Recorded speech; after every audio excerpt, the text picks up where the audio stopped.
Hello, what's up mga kamamshi? Andito na kami sa may Kapatagan. Pupunta kami sa Madaha. Umuulan sa ngayon. Stay tuned. Yan, dyan po kami pupunta. Yan dyan sa Mount Cancermon. Mga 5 oras lang na karin. Mabilis na yan.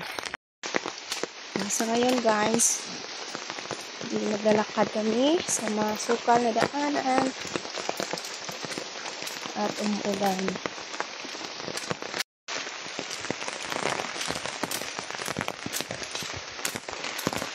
Magpatuloy po tayo sa paglalakad kasi hindi pa tayo nakakalahati ng lalakarin.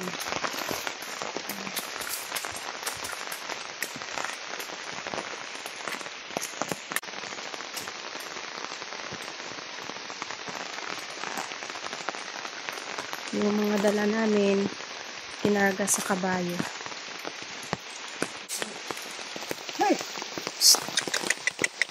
Magsige sa gutom yung anak na kabayo.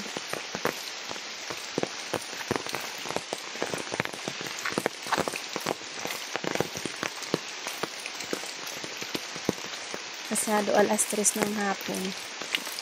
Madilim ang ating paligid kasi umuulan. Na yung ating daanan dito. Ang lakas ng ulan kanina kaya ayan, madulas at bumabaha.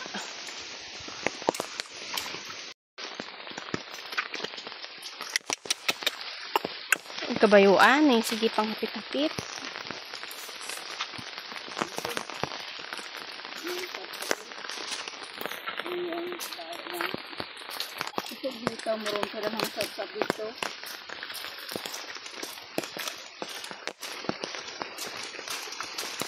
Ito po yung Minuro. Dati dito kami nakatira. Ngayon wala nang tao. Back to forest na. Dito po yung bahay namin dati. Diyan. Ngayon wala nang tao. Mga 2 dekada mahigit na. Kasi andun na sa baba. Doon na din tumira kasi yung hanap buhay meron doon. Dito medyo mahirap.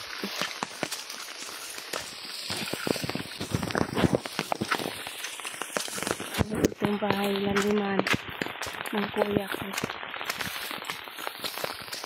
Ito malaki na yung puno ng mangga.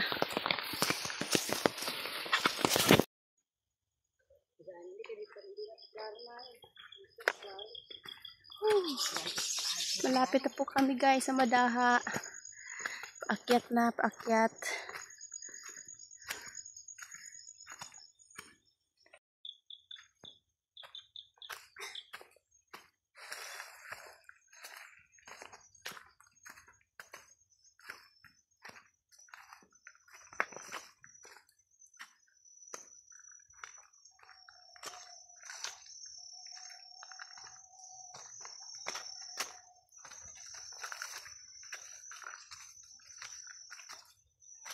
Pasensya na po guys, hindi makapagsalita palagi kasi hinihingal na po ako. Sobrang akyatin po yung daan.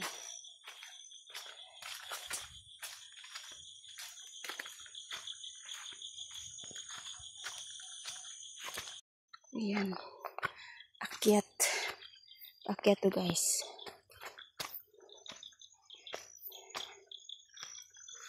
Ang payat ko na nga pero hinihingal pa rin.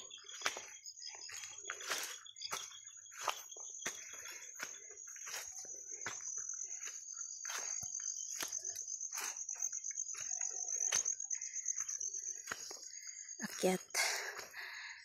Grabe. Pero napaka-preska po ng hangin dito. Yan.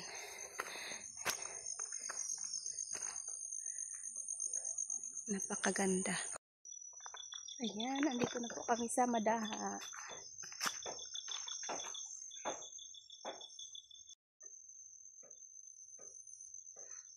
Muni ang Madaha. Ito po yung lugar ng mga Madaha. Sitio Madaha.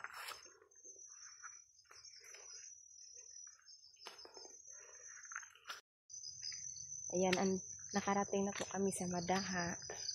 Ayan po yung Mount Cancermon. Ayan, thank you so much sa inyong pagsubaybay. God bless.